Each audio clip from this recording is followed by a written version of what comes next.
When it comes down to this of socialists and their critiques of capitalism, it can come across as a bit repetitive because their arguments are pretty much all the same. You've probably heard the common ones today with the exploitation, etc., or some myth today with capitalism and monopolies, etc., etc. So this is what you're going to find, and it's no different with that of Hakim. In this video, I'll enumerate a few basic points which can help in grasping why capitalism has outlived its usefulness, and it's time to go beyond. Not from a moralistic perspective, but from one based on the evidence. Capitalism's boom and bust cycles.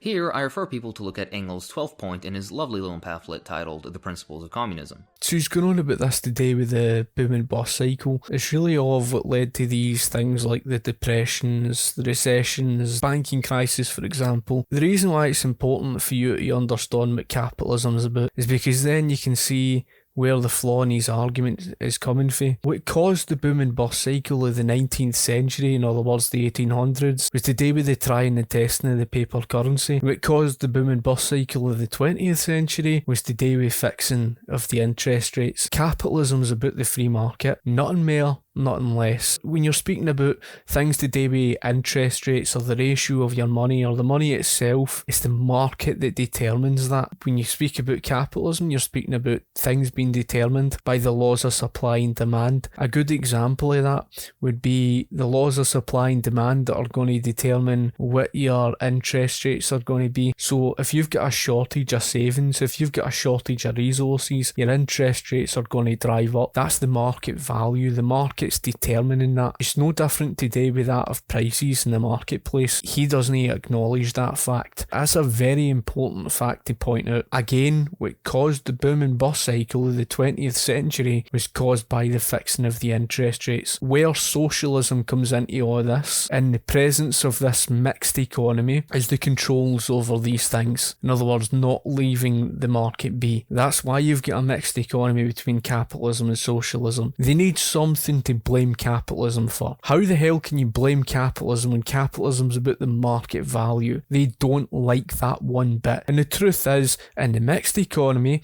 you've got a mixture between capitalism and socialism has to have its presence. Since capitalism is about leaving things to the market value, we know what socialism is. They'll try and pretend to you that it isn't, but it is. That's part and parcel of the mixed economy. How can capitalism be responsible when it was the trying and testing of the paper currency in the 19th century and, of course, the fixing of the interest rates in the 20th century? Because it was the artificially driving down of the interest rates caused by Keynesianism. Because Keynesians call this pump priming. Because all they did was they artificially fixed the interest rates low, created the boom, because that's what the boom was. It was a vast increase of consumers borrowing, because that's what Keynesians were attempting, all in the name of apparently stimulating the economy. They created that boom, so consumers were rushing out and borrowing during a period when there's a shortage, remember, because that's what the higher interest rate naturally means. It means you've got a shortage of savings. So when they artificially fix it low, they're encouraging consumers to go out and, borrow and spend during a period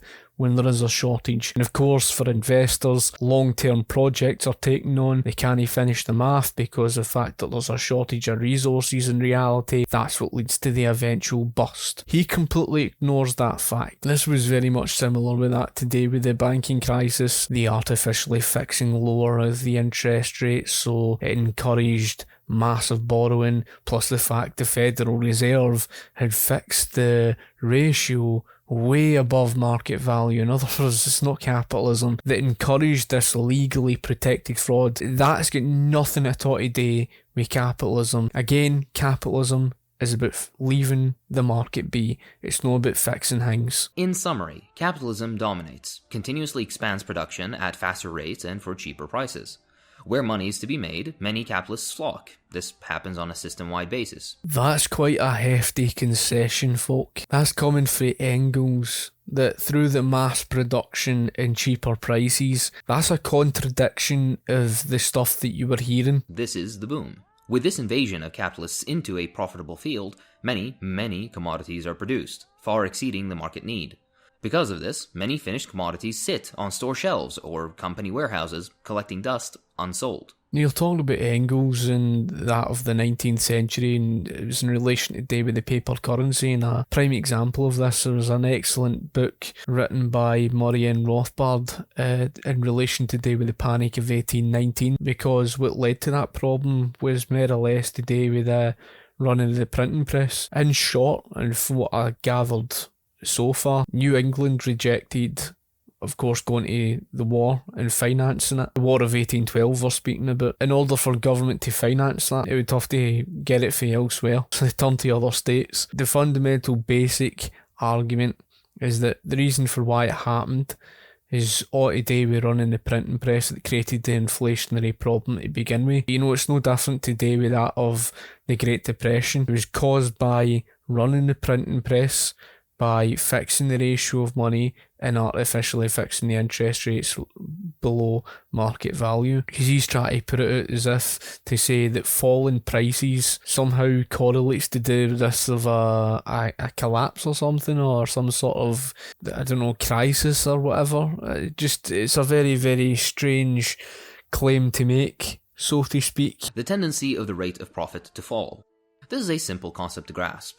Capitalists want as much profit as possible, and can do this by outcompeting the competition. This is usually done by new changes in technologies, or special access to production facilities and resources, among other reasons. This relative advantage over the competition allows one capitalist to sell product A cheaper than all of his or her competitors. As a result, said capitalist enjoys higher profits temporarily because they pull customers from their competitors. Cheaper prices for the same quality of goods is attractive, after all. However, as this is happening, the same competition scrambles to catch up. Once they do catch up, however, they're back to square one.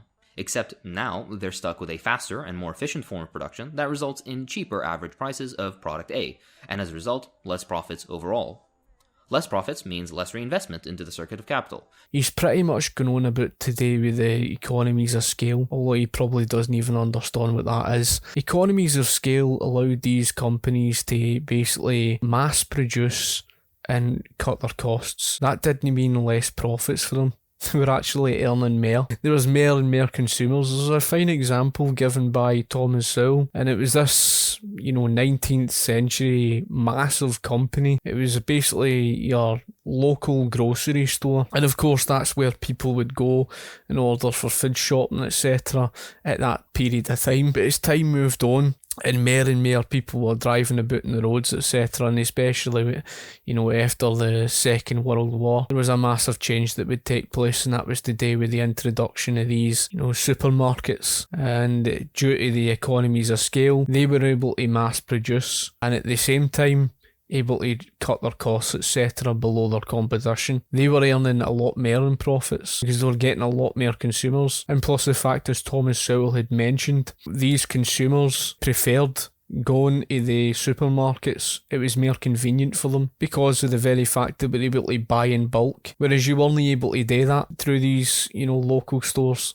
And that was the issue with them. They were actually making more profits because they're able to produce a lot more, a lot quicker, get it out to their consumers and gain a larger consumer base. And of course, when you're cutting your costs, you're going to reap the benefits of that for your business. Costs you to produce. If you can find a way to cut your costs, you're actually earning more and you're getting more consumers. What's he going on about? If you're cutting your costs, it's less costs on the business. That benefits the business. They're earning more for it. Not just for consumers, prices falling, but also because of the fact that they're able to get a lot more out there quicker, they're able to produce a lot more and get a lot more customers.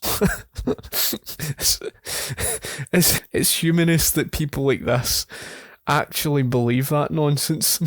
Outsourcing, for example, drains jobs from one country in order to exploit cheap labor in a different country, with the intent to produce products more cheaply so you can import them back into the original country and expect people with no jobs, because they moved overseas, to buy them more cheaply. See, it's that exploitation argument again, folk. They're actually benefiting for that. At the end of the day, consumers are going to get cheaper prices, etc. See, if it wasn't for them doing those jobs, what would they have? Especially in a lot of these poorer countries, they wouldn't have much. He doesn't understand how we got from the living standards of the 18th century to where we are today. He thinks it's just a case that you can go from 18th century living standards to the later part of the 20th century living standards overnight. That's how he thinks things work. Unlimited growth in a limited world. Capitalism as a system is built upon infinite growth. It cannot develop, let alone maintain its existence, without ever increasing consumption and production for consumption. The Earth has finite resources, and there is a logical limit to how much an average person, and populations, can consume. This relatively simple point has many severe consequences. A system predicated on infinite growth in a finite environment predisposes itself to two potential end results. Either it expands beyond logical limits, ruining said environment in the process and possibly causing the extinction of the trivial creatures that gave rise to it, or it gives room for another system, one with rational allocation of resources, and one based on respecting the limitations the Earth has placed upon us. I've went through all the arguments today with the economic calculation problem. Let me tell you something. See, the most efficient economies the world has ever seen, they were those who were strongly capitalist. The most inefficient economies the world has ever seen were, of course, the socialist economies. You've never ever seen a socialist economy that's ever been efficient, and that's because of the fact that in every socialist country is faced with the economic calculation problem. Even today with the mixed economy, because of socialism. Basically today we're fixing prices, destroying the information of profits and losses. Another thing, and I didn't mention this in the economic calculation problem videos, but another thing about profits and losses is that it does create incentives. So, for example, losses. When you've got a competitive market and you've got businesses competing against one another, if businesses end up facing losses, that gives them an incentive to change, to make changes, because then they know where to correct in order to improve. See, when it comes to socialism destroys that information. You've no longer get the information of profits and losses. That's way out the window. So if you've no got that information and they're trying to guarantee success, the whole purpose of losses is to basically create an incentive to stop doing if you're facing these losses. In other words, to stop using those resources, to stop allocating resources to that part of the market, etc, etc. If you've not got the information of profits and losses, you end up facing resource misallocation, trillion and one different products out there on the market. How the hell does socialism deal with this problem? Well, it can't. Unless he wants to take us back to the caveman days. You can't even get your head around just how irrational they really are, and he's trying to say that socialism is rational. It's faced with the economic calculation problem. We see the effects of this never-ending quest for needless expansion for the sake of profits with our rising tides, ruined rivers, increasing global temperatures, and the ongoing mass extinction event going on at this very moment. Climate change is the biggest load of bull that I've ever heard of. The climate's always been changing. The climate's been changing long before mankind was even here. It's been a time cycle for millennia. The average temperature on planet Earth more than 2,000 years ago, when the Roman Empire was about, was far hotter than it is today. That's not an opinion, that's a fact. See, if all land was privately owned and you had the private ownership of these rivers, etc., see if they actually caused damage to their own property, their property would depreciate in value, and they've got no incentive to do that. He even contradicted himself. He says that their goal is to make profits. Well, if their goal is to make profits, they're going to look after their resources, and if they want to increase their profits, they're going to minimise their costs. Costs you more to use more resources. Where is the actual information that he's giving you? All he's made there is just a baseless claim. What rivers? Is he talking about countries that are socialist that have been dumping stuff in rivers? It'd be nice to actually see somebody come up with actual examples, rather than just putting out a load of nonsense and making baseless claims for it, because that isn't an argument. Profit over all else. This is a point of overarching importance regarding capitalism. As a result of competition in the marketplace, capitalists seek to attain as high profit as possible. What this results in is, essentially, capitalists attempting every single method, be they ethical or not, to reach said goal. In this case, nothing is off the table. Lobbying the government and directly circumventing the democratic will of the people is America's pastime at this point. Ruin of the environment, circumventing labor laws such as overtime laws or 39-hour contracts to avoid paying workers, or wage theft, etc., even assassination and overthrow of governments at home and abroad. Central American history in particular, with the United Fruit Company, and Latin American history as a whole is a testament to this. They don't do this because they're particularly evil or scheming, but because the nature of the system demands it. If you fall behind, another capitalist gets the upper hand, secures higher profits, outcompetes you in the market, and wins. Essentially, capitalism rewards corruption. He's basically going on about socialist government subsidies that's got nothing at all to do with capitalism in this today's corporatist system. He's trying to make this sound as if it's capitalism and which led to all these wars, etc., and the lobbying, etc. That's anti-capitalism. He thinks profits is just something of a surplus in terms of, filling your own pockets, and that's it. Profits is the information from consumers' demand. That is the information of consumers' needs and wants. See, if you reject profits, you basically reject the consumer. That's it. That's exactly what you're rejecting, because that's where the information of profits comes from. It's not a case that a company can just do whatever they like and produce whatever the hell they like and throw it out there in the market and hope for the best. That isn't how the real world works, and a company wouldn't benefit doing that. So in other words, profits is information of what to do more of. So if consumers want more of this, you're going to produce more of that. But in this corporatist system, pretty much sure that's been limited. You've seen all the government intervention that's resulted in the rise of oligopolies, monopolies, cartels. He's trying to blame that on capitalism when it's not the fault of capitalism. And even when strong state institutions exist to curtail this failure of the capitalist system, it's little more than a theatrical cat and mouse game, where a token capitalist gets caught, gets a slap on the wrist, and back to business it is. Capitalism values profit, and profit alone. A system built atop profit solely will always need state intervention to correct its excesses, and as a result will always succumb to political and other corruption. Thing is, though, it isn't technically corruption, it's just the capitalist state doing its regular job. It's supposed to serve the interests of the capitalist class. Just how brazenly it's done is what determines how corrupt it is.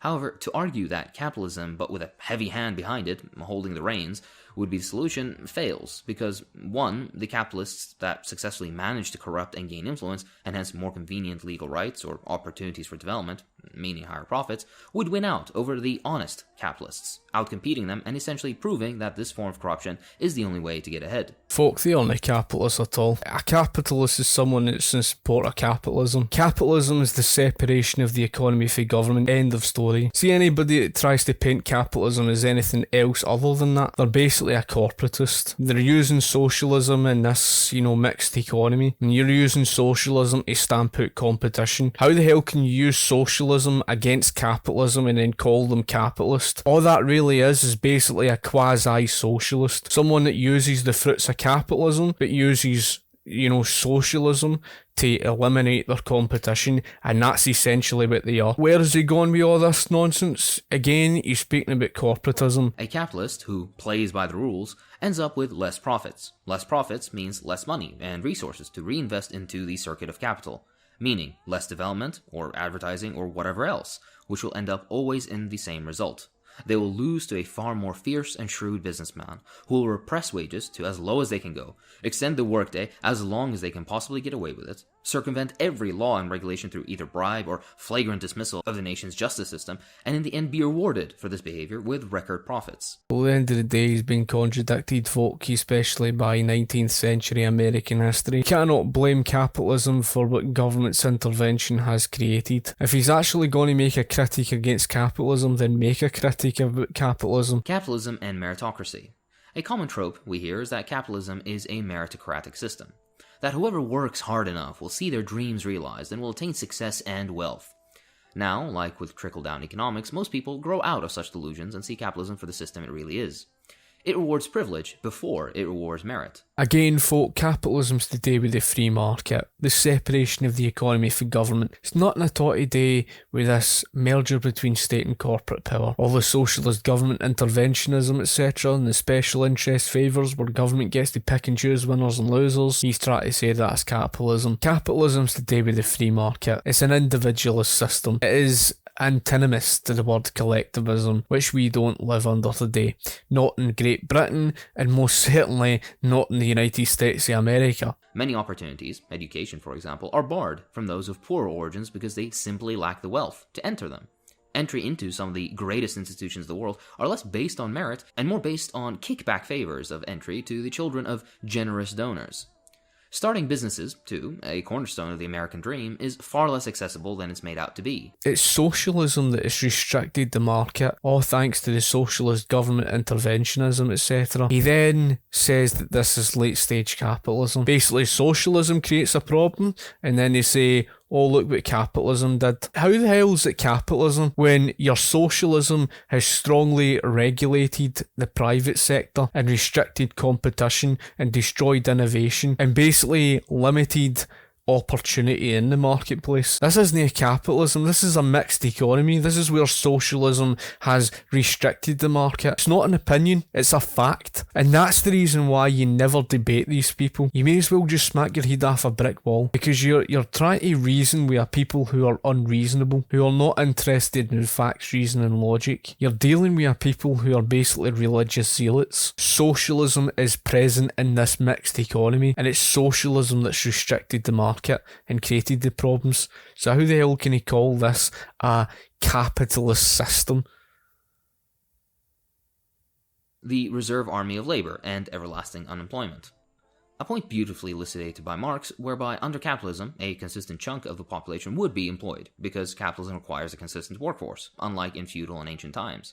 The paradox is, though, that even though there are not nearly enough hands to administer the massive productive potential of most countries and economies, capitalism necessitates a reserve army of labor, meaning a perpetually existing significant group of unemployed, in order to facilitate the lowering of wages and always provide capitalists with an ever-eager workforce that will work for pennies in difficult conditions for long hours so they don't starve. Great Britain was dominated by mercantilism in the 19th century, so he's going on again about this system like you see today with the corporatism, etc., the lack of opportunity. So of course companies are going to have the luxury, because there is many people who are unemployed who would happily do it for less and get paid pennies. That's why you have the cheap labour problem that you've got today. But that's what happens when you restrict and take away the free market. He's trying to make it out that Karl Marx lived in a free market. Karl Marx lived in Great Britain. Great Britain has arguably never lived in a free market. In fact, the British Industrial Revolution was rife with mercantilism. So I've went on long enough, folk. Hope it's been educational enough for yourself. If you've got anything you would like to ask me, comment in the comments section below and I'll be sure to get back to you. But folk, I've been through this many times before. It wouldn't matter how many times you explain to these folk what capitalism is and what it's not, right? They're religious zealots, they don't want to accept what it is. Nothing I taught today with all this crap he's going on about. Thank you for watching my video, and I shall talk to you later. Cheers.